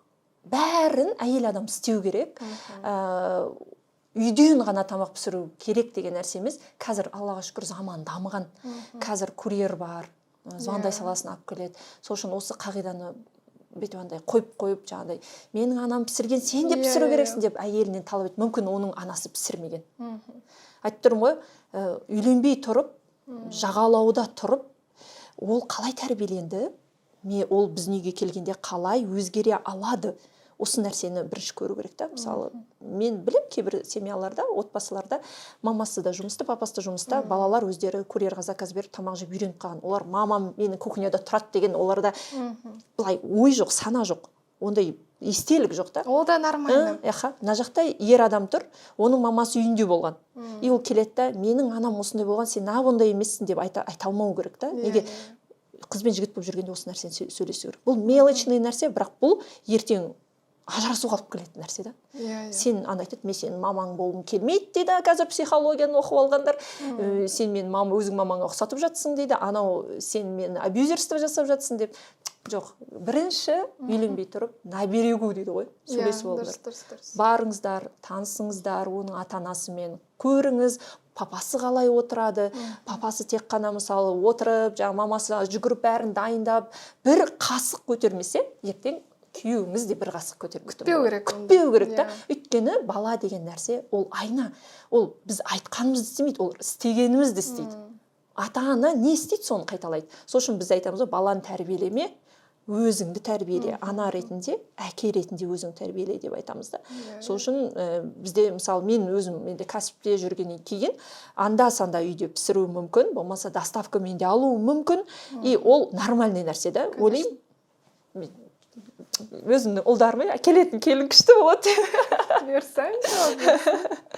Мен өзімде шын айтсам, қазіргі уақытта жаңадан тұрмыс құрған кезде енді күнде бір нәрселер, күнде міндетті түрде десерт болатын. Күнде міндетті түрде салат сондай жасайтынмын. Қазір енді шынымды айтайын, кәсіп менде бар, Инстаграм жүргізем, YouTube жүргізем, рилс түсірудің өзі қаншама уақытта алады. Ол біз енді көрермендер бай көруі мүмкін ғой, жай ғана бір ерігіп жүрген сияқты деп. О, кәдімгідей үлкен жұмыс қой, кәдімгідей күні бойы дайындаласың, ертең күнге план қоясың, бір айлық контент план жазасың. Ол жерде қаншама командада адам жұмыс жасап жатыр да. Үлкен жұмыс болды. И менде ондай кезде үлгермеген кезде доставка бере саламын, немесе үйде мысалға баламды қарауға көмектесетін көмекшім бар. Оған айта салам, мына нәрселерді турап қойшы, келгесін мен пісіре салам. Немесе үлгермей жатсам, сіз пісіре салыңызшы деген сияқты. Ода тұрған еш нәрсе жоқ. Көмек сұрауда, көмек сұрағанда еш нәрсе тұрған жоқ негізі. Өйткені Алла тағала сондай біздің өмірімізді жеңілдетіп қойған болса, және де бізді бір кәсіпке жаңағыдай жүргізіп жатса, сіз енді оқу оқытасыз, әртүрлі жаңа қыз келіншектерге көп сондай жақсы нәрселерді үйретіп жатырсыз да, ғибадатты үйретіп жатырсыз. Мүмкін Алла тағала сіздің қолыңызды жеңілдетіп, солай мүмкін тамақты осылай сіз жеңіз, бірақ көбірек құлшылыққа, осындай құлшылыққа көп көңіл бөліңіз деп айтып. Ал басқа елдерге керісінше жаңағыдай мүмкін ол отбасыда бір президент тәрбиеленіп жатырған шығар, біз білмейміз ғой болашақта кім болатын, бір керемет бір сондай би тәрбиеленіп жатқан шығар. Оған мүмкін Алла тағала өзі солай негізі бір түсіне білу керек та, жүректі естіп, қалай дұрыс деген сияқты. Алла тағала өзі салады ғой, қалауды негізі Құранда келген екен да. Жаңағы мен қаламайынша сендер қаламайсыңдар деген сондай аят бар екен. Бүкіл сондай бір ойларды, жақсы мақсаттарды Алла тағала салады да біздің ішімізге. Егер сондай ойлар келіп жатса, бір осындай магазин ашайын, мынадай бір кәсіп бастайын, кондитерский ашайын, бұл Алладан келген қалау болады ғой, иә? Әрине, бұл айтады ғой, әрбір келген идея бірінші Құдай тарапынан келеді. Мысалы, сіздің өзіңіздің де планыңыз болады. Мысалы, сіз қазір аяқ киім шығаратын заводты шығаруға идея келмейді. Неге? Сіз аяқ киім туралы информация да білмейсіз, қызықпайсыз. Сіз дайын болған нәрсені алғыңыз келеді. Біреулерге, мысалы, етік тігетін адамдар, ол ашқысы келеді. Өйткені кәсібі сол. Сіз тамақ пісіресіз, тамақ пісіретін цех ашатын сіздің идеяңыз. Өйткені сіз оған күшіңіз жететін біліп тұрсыз да. Сонда осы келген кезде бұл идея бекерден бекер келген жоқ, демек сіздің бойыңызда оған деген ресурсыңыз бар болғандықтан. Одан жасауға қорықпау керек, қадам жасаудан қорықпау керек. Неге? Ресурс бар, демек маған қандай пландар қою керек. Осыны жоспарлайсыз, осыны қолға аласыз, сол кезде сіздің идеяңыз алға асады. Сол үшін де андай ғой, кейде мынандай деп ойлаймын, идеяны Алла тағалам сіз сияқты көптеген футблогерлерге береді, кім пысық сол қолданады. Пысық емес, сол идеясын ойланып, қолдана алмай, қорқып, бүйтіп қалсамшы, сөйтіп қалсамшы деп отырады да. Бірақ сіз қолданып кеткен кезде сол адам сізді көре алмайды. Неге? Бұл идея маған да келген еді ғой. Неге Гүлжанат жасап кетті? Нағып одан получается, не болды? Бұны мен жасауым керек еді ғой деп, көре алмаушылық, қызғанушылық сипат келеді. Енді осы жерден инсайт алсаңыздар болады. Егер сіз бір адамды көре алмай тұрсаңыз, демек сізге де сол идея келген, және де сізде де соған ресурсыңыз бар, бірақ сіз жалқауландыңыз. Сол кезде ойлану керек. Мен жалқауланғанымнан осыны жасай алмады, біреу жасап кетті, Қазақстанға нарығына алып келді, ода қазір кәсібі күшті болып баратыр. Ондай болатын болса, мен көре алмаушылық сезімімді өзіме бұрып, ендіге келген идеяны жасауым керек. Ал біздер не істейміз? Көре алмаушылық сипатты көріп, ой сол Гүлжанат соны жасады дейсің ба оның мынандай болғаннан кейін ғана менде болғанда мен істейтін едім деген сияқты тұрады да. Сол үшін осы кезде мен Имам Ғазалиді кейін түсіндім да, адамдарда мына потенциалдары бірдей болған адамдарда көреалмаушылық сипаттар көп болады екен. Мен де істей аламын ғой деген сияқты да. Ал бірақ бір адам қимылдап кетті ба, ана қоян сияқты. Андай қоян мен тасбақа сияқты. Адамдар тек бір нәтижені ғана көріп тұрады. Осы жаңа менің идеямды орында деген сияқты. Оның артындағы еңбек, оны жаңағыдай пысық болып, осындай нәрселерді жасап, ұйымдастыру, оларды көрмейді. Олар тек қана дайын болған нәрсені көреді. Оған бір сәттілік бола салған шығар, осындай бола салған шығар, менде болмай қалды деген сияқты сондай бір тұжырымдар жасайды адамдар, көпшілігі. Мен өзімде мысалға айтайын, осы біз кулинарлық подкастты жасап жатырмыз ғой. Негізі бұрыннан бері жасаған келген ғой. Бірақ кейінге қалдырып жүрдім. Бір қорқыныштар болды. Қалай жасаймын, кімдерді шақырамын, қалай болады деген сияқты. Ол жерде мен қазір ойлап отырсам, сіздің сөзіңізден мынандай бір инсайт алып отырмын. Шешім қабылдау деген нәрсе менде андай нақты болмаған ғой. Бір ой болды, ой жүзінде қалып қойып жүрді. Кейін жоқ, все мен жасаймын деп шешім қабылдаған кезде нақты Алла тағала өзі үйлестіре бастады барлығын. Адамдарды керек кезде шақырып, қандай жаңағыдай нәрселерді жасау керек, ойларды да өзі, ресурсты да, уақытты да, энергияны да бәрін Алла тағала өзі беріп қояды екен. Просто біз шешім қабылдау керек екенбіз. Біз өзімізге деген әділетсізбіз ғой. Біз біреуден әділеттілік талап етеміз, мысалы жаңағыдай. Маған әділетті түрде бастық қараса екен, еңбегімді жоққа шығармаса екен, енем маған әділетті түрде қараса, на самом деле біз өзімізге әділетсізбіз. Бізге келді идея, біз оны жасаған жоқпыз. Хотя біздің қолымыздан келеді. Мынау әділетсіздік пе өзіңе жасаған? Ойланып жатсың, осы идеяны баяғыда істегенде, баяғыда-ақ осының қолымнан келеді екен ғой деп. Міне біздерде қазір не үшін тренингтар, жаңағыдай осындай семинарлар көп мүмкін болады деп өз жолын айтып жатыр да адамдар. Тура сол сияқты қадам бастай алмай жүрген адамдар жиналады да, мүмкін екен ғой деп шексіздікті алып жатыр да. Ешқандай да оның сөзінен сен байып кеткен жоқсың. Просто сен қорқынышыңды жеңдің. Жасай алуға болады екен ғой, адам істеген, адам істейді. Сол үшін осы нәрсені, идеяны мусорға лақтырмау керек. Ысырапқа лақтырмау керек та. Жай осын жасау керек. Или немесе ол идеяны басқа біреуге жіберу керек жасай алатын адамға. Сол үшін Америкада идея үшін ақша төлейді ғой негізінде. Идеяны әдейі жаңағыдай бөлісетін, соларды ұсынатын адамдар жағдай еткен ғой. Идея генератор дейміз, солай аты еткен да. Ол үшін команда керек. Анау идеяны асыра алмаймын дейтін болса, демек сізде команда жоқ деген сөз. Егер командаңыздың арасында шынымен де егер істей аламын, мен бүйтемін, мен қазір операторды табамын, мен ана студияны табамын дейтін адамдар болатын болса, идеяңыз жақсы жүзеге асады. Сол үшін егер өз қолыңыздан келмесе, өз қолынан келетін мамандарға тапсыру керек та. Барлығын мен жасаймын, өзім істеймін десе, онда кейін қалып қояды. Менде солай болған шығар. Қазір сол түсініп жатырмын да, шешім қабылдау самы ең бастысы болды. Шешім қабылдағаннан кейін адамдарға сеніп үйрену. Орысша айтқан доверять ету, ол істей алады. Перфекционизм деген нәрсе бар. Мен өзім сол нәрсені күресіп келемін, әлі күнге шейін. Бүкіл нәрсемде идеальный болу керек деп ойлаймын. Бір нәрсе айтайыншы сізге, енді мен Нұр Мүбарак университетінде жұмыс істегенде де тоже осындай организаторлық жұмыстарды жасайтын, кейде болмай қалады, сөйде көп ұрыс еститін ғой. Сондай кезде мен сізге айтайын, Алланың қалауы болады. Мысалы, тағдырда тұр ғой, мынандай нәрсені істейсің, соңғы нәтижесі осындай болады. Тәуекел деген не? Результатқа ғана жұмыс жасау. Тәуекел деген бастапқы кезеңде емес, сен тәуекел етесің, қалай өз күшіңе сене алмайсың, Құдайдың күшіне сенесің де бетесің. Аллахым, нәтижесі дұрыс болса да, дұрыс емес болса да мен разымын деген нәрсе бар. Тәуекел деген осы, результатқа разы болу. Андай да, атып кетсе ғана разы болады, атпай қалса разы болады. Сол кезде разочарование болады да соңында. Сол, енді мен сізге айтайын, не қандай амал жасап күйіп пісіп кетсеңіз де, болмай қалатын дүние ол болмай қалады. Сондықтан амалын жасаңыз, әрекетін жасаңыз, бірақ сол үшін күйіп кетпеңіз. Егер күйіп кететін болсаңыз, келесі проектқа сіз адамдарға сенбей қаласыз. Өйткені мынау қате шықты деген сияқты. Басында мен де сондай кәдімгідей нервничать, жаңағыдай командама ұрсып сөйтетін. Кейін ойладым, не үшін мен өзімнің нервымды, состояниемді осы болмай қалған дүниеге өтіп кеткен нәрсеге ашулануым керек. Осылай болу керек болды ғой ол. Келесінде Құдайға тапсырам, бірақ әрекетін жасаймын, мынаны енді қайталамаңдар деп командама айтам. Уже ол қайталанбайды, бірақ басқа да косяктар шығуы мүмкін да. Міне сол кезде сен андай тынышталған халде, ешқандай ашуланбай, мінезіңде өзгермей, кішкене даналық халге де өтеді екенсің. Сол үшін үлкен кісілер анша мұншаға ашуланбай сөйтеді ғой. Сөйтсек өмірде уже көп нәрсені көріп оған бола шыжбыжданбайды екен.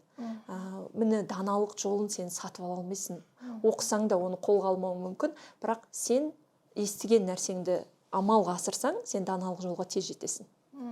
Негізінде. Сол осы нәрсені білу керек болды. Что керемет прям инсайттар болып жатыр деп ойлаймын біздің оқырмандарға. Біздің немізде пісіп қалды, 5 минут қалыпты. Иісі күшті шығады рәте. Иә. Қазір күштен өткізілген ірімшікті салып жіберейік. Так, бұны ұстау үшін.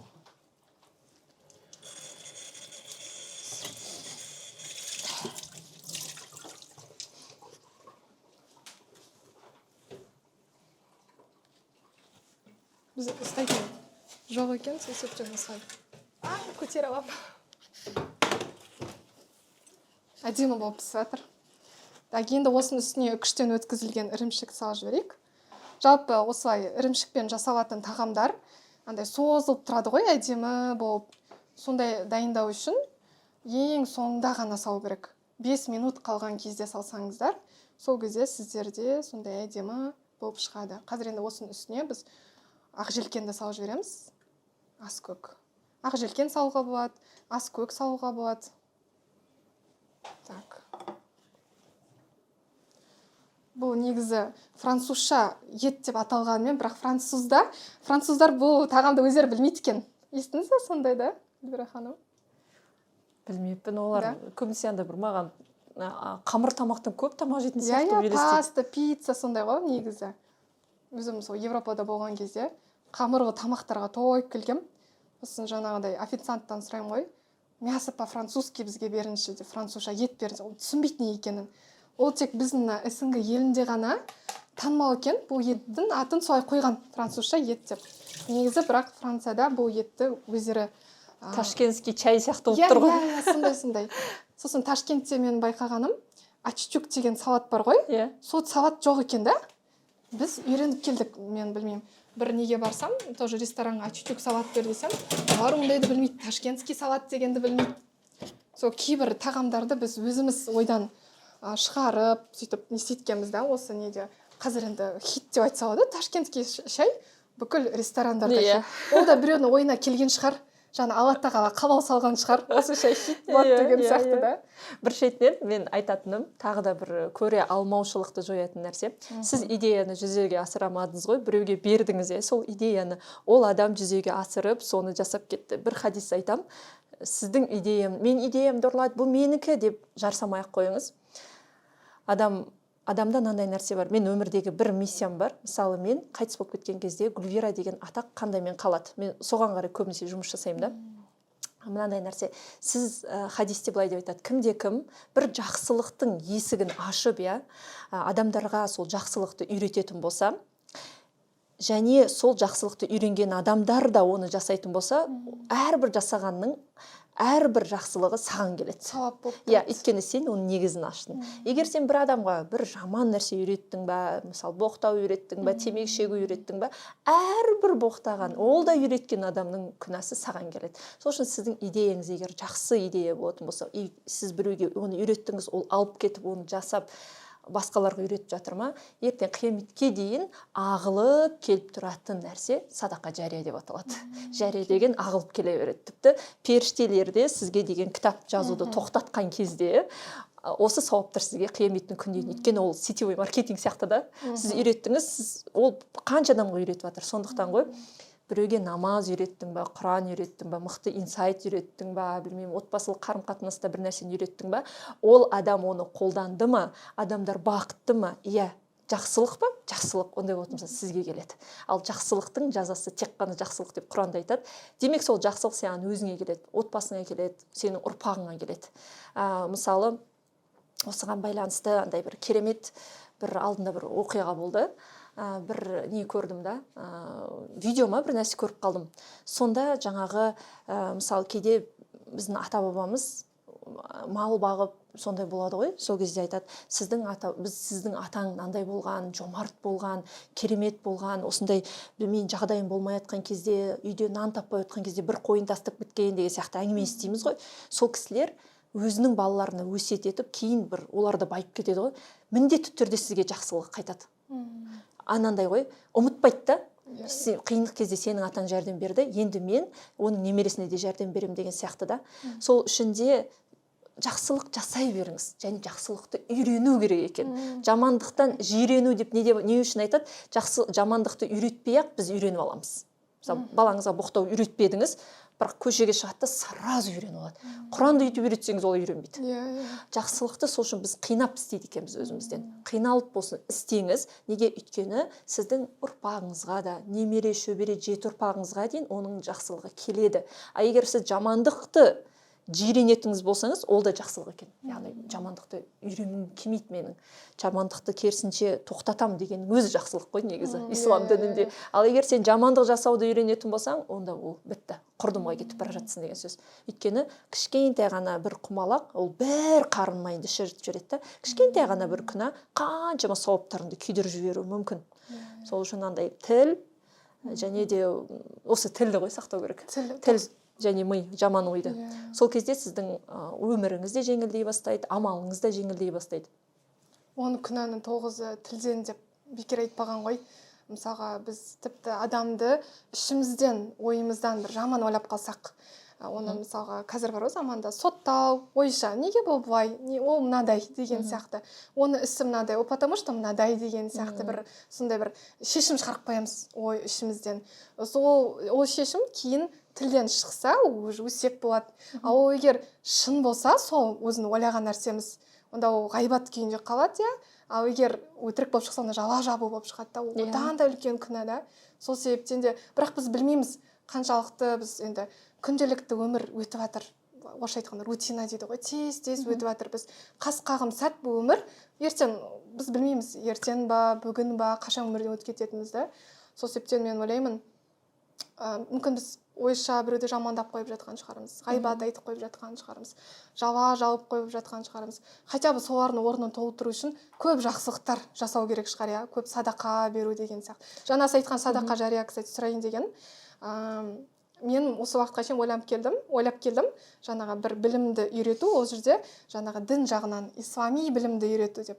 Бірақ оның ішінде ислами білімдер емес, тамақты үйретуде барлығы сол садақа жария бола алады да, солай ғой. Әркімнің өзінің мамандығына сай садақа жария жасайды. Мысалы, стоматолог бір тісті емдеп, саналы түрде, иә, ақшаны көздемей өтірік жасап, ана құртын дұрыс тазаламай кететін болса, иә, ол уже күнә істеп жатыр. Неге? Өзінің мамандығында ол сатқындық жасап жатыр. Ал өз мамандығында адал болу деген нәрсе әдемелеп тазалап, от души деп айтамыз ғой, шыңнай көңілімен жасап, біз кейбір стоматологтар болады сондай. Барасын әдемі жасайды, қаншама жыл пломбаң тұрады да, мысалы ше. Міне ол адам садақа жария жасады. Сіз мысалы қандай үлгімен халыққа танылып жатсыз?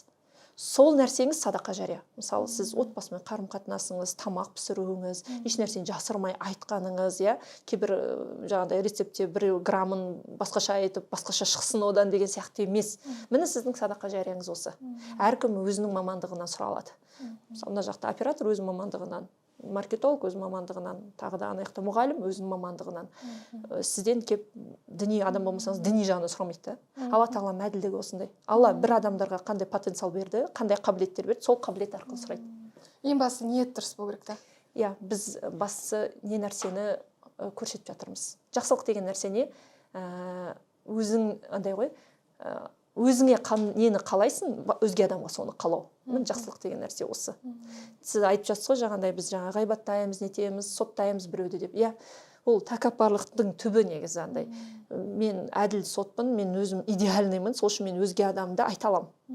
Бірақ біз идеал емеспіз, бұл дүниеде ешкім идеал емес, Құдайдан басқа. Құдай ғана сот бола алады, Құдай ғана суждать ете алады, иә. Енді қараңыз, егер сіз солай айтатын болсаңыз, енді тәубеңізге келдіңіз, енді Аллахым кешір мені, мен тәубеме келдім десеңіз, ол адамды 10 рет мақтаңыз. 1 рет жамандадыңыз ба, 10 рет мақтайсыз сол адамды. сондай компанияның ортасында кім қандай компанияда жамандадыңыз, иә? сөз айтып. Енді келесте қыздар кешіріңіздер, мен ол адамды таныған жоқ едім, мен төбеме келдім, мен Құдайдан кешірім сұрап жатырмын, мен осындай адамды осындай деп айтқан едім, менің айтқаным өтірік болды, ол адам мынандай деп енді мақтайсыз. Міне тәубенің негізгі қабыл болатын осыдан. Енді сол адамды 10 рет мақтайсыз, енді одан кейін бар көрейік, қалайсыз бір адам жамандайсыз, 10 рет мақтау қиын. Оның жақсы қасиеттерін көріп, оны бағалап адамдар арасында айту қиын. Сол үшін де андай кейде біреу мақтап жатса, неғып мақтап жатыр, жағымпазданып отыр деп, сол сөздерге де көну қиын да. Сол үшін ғайбаттан тыйылудың мәмілесі осындай. Өйткені сіз егер біреу туралы айттыңыз ба, сіздің егер ешқандай да бір қолыңызда доказательство дейді ғой, жоқ па, ертең Алланың алдында өзің жауап бересің есеп. Жаңағыдай осы адамның айтқаны қорқыныштысы. Ал егер оны күнәсін көріп сен айттың ғой, мен көрдім ғой оны күнәсін деп тұрсыз ғой. Бірақ ол адам тәубе етіп, Алла ол күнәні жойып тастаса ше. А сен әлі айтып жүрсің да. Сол үшін біреуді жамандадың ба, өзің де сол, мен бір ғана осы ғайбаттан тоқталатын мәселе, сен кімді жамандайсың, кімді айтасың, тура сондай тағдырды өзің де мойныңа кешпей, өмірден өтпейсің деген нәрсе бар ғой. Сол үшін де өзің үшін, бала шағаң үшін, туысқандарың үшін ол тағдырды алып келгің келмей ма?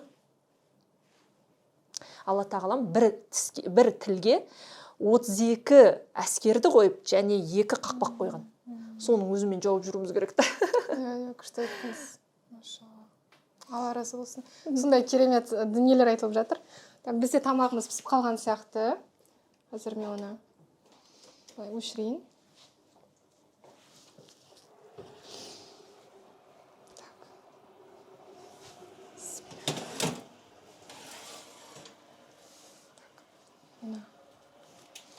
Ірімшігі прям созылып, сондай болып күшті болып шықты. Әйтпесе ұзақ ұстайтын болсақ, ол жаңадай не болып қалады да, қытырбақ болып қалуы мүмкін. Сол себептен осындай лайфхакты ұстаныңыздар. Осыны столдың үстіне қойайық.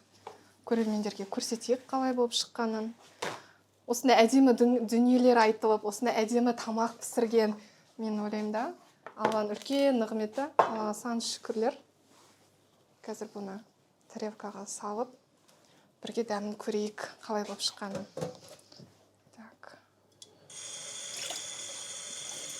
Негізі мясо по-французски бұрын пісіріп көрдіңіз ба, пісіріп жүрсіз ба? Иә, мен пісіремін. Тауық етімен де пісіремін, өте дәмді шығады. Тауық етімен де. Тауық етімен пісіргенде жаңа несінен, төс еттен да жасайсыз? Тауық етімен бір жасап көрмеппін да? Жасап көремін. Эксперимент жасағам, жақсы көремін кейде. Макарон қосып жіберемін піскен. Ол да дәмді шығады. Қандай қосам дейсіз? Макаронды пісіріп ше, суға пісіріп. Ол да дәмді шығады. Сіз мүмкін кулинарный блог жүргізіп көресіз деп па? Сіз тамақ пісіргенізді. Маған ұнайды тамақ пісірген, кейде сториске саламын ғой осындай кейбір рецепттерді. Сол кезде жақсы қаралым болады, негізі жақсы көремін. Иә, жақсы қаралым жейді. Өйткені неге мені ұстаз қылып көреді де, ойлайды мен нұрдан тамақ жейді деп ше. Үйде тамақ пісірмейді деп. Кейде біз ойлап қаламыз шын мәнісінде. Ұстаздар жаңағыдай тек қана Құран оқып отырады. Мен солай елестетемін. Құран оқып отырады, жаңа тек жай намазда дұға тілеп отырады деген сияқты ассоциация болды. Неге періште едік десеңдер. Жоқ, біздерде эмоциямыз бар, бізде ашуланамыз, балаларымызбен де конфликт болады, тамағымыз да күйеді, үйімізде шашылып жатады. Мен сондай нәрсе көрсеткім келеді. Дұрыс, иә. Шынайылық та. Иә, шынайылық. Құранды оқып, дүниелік мәселені де жасауға болатын екендігіне. Так, асықпай салып көрейік. Бисмилла. Вау, қандай күшті.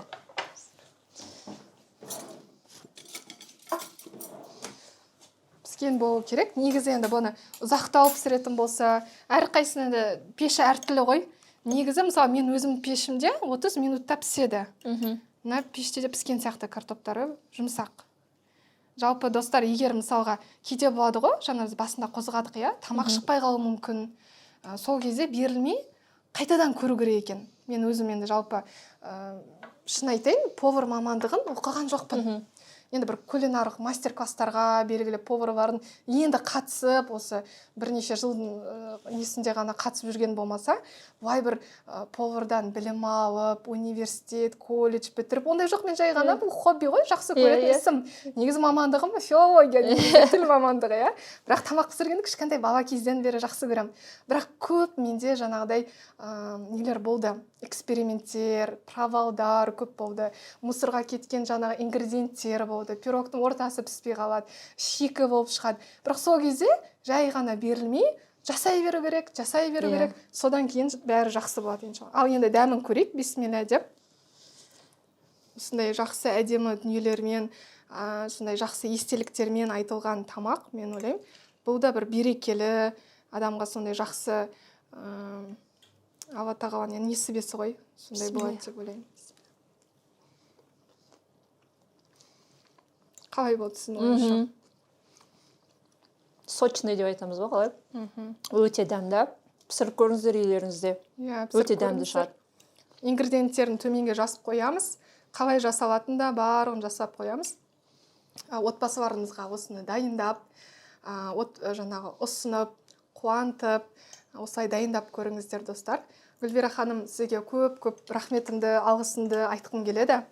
Осы подкастқа келіп, қонақ болып, осылай шығып отырғаныңызға, Алла үлкен мол сауаптардан жасын сізге. Сондай күшті тақырыптар қозғалып негізі бар ғой. Мен ойлаймын, өзімнің оқырмандарыма бұл сондай көп үлкен жаңағыдай бір инсайт болады. Сондай жақсы инсайттар болатын, керемет сондай подкаст болды деп ойлаймын. Бір қысқаша өзіңіздің менің көрермендеріме қандай бір лебізіңіз бар ма, тілегіңіз бар ма, айтып кетсеңіз. Рахмет, үлкен Гүлжанат ханыммен танысып жатырмын. Бұрында да рецепттерін қарап қоятынмын. Өзім жақсы көремін, өйткені мен де үйде асхананы өте жақсы көремін, тамақ пісіргенді жақсы көремін. Сол үшін футблогерлерді көбісін танимын. Тіпті өзім Инстаграм жүргізбеген кезімде де танитынмын. Сол үшін үлкен рахмет, бүгін осындай рецептімізбен бөлісіп, қонақ қылып шақырып жатқандарыңызға.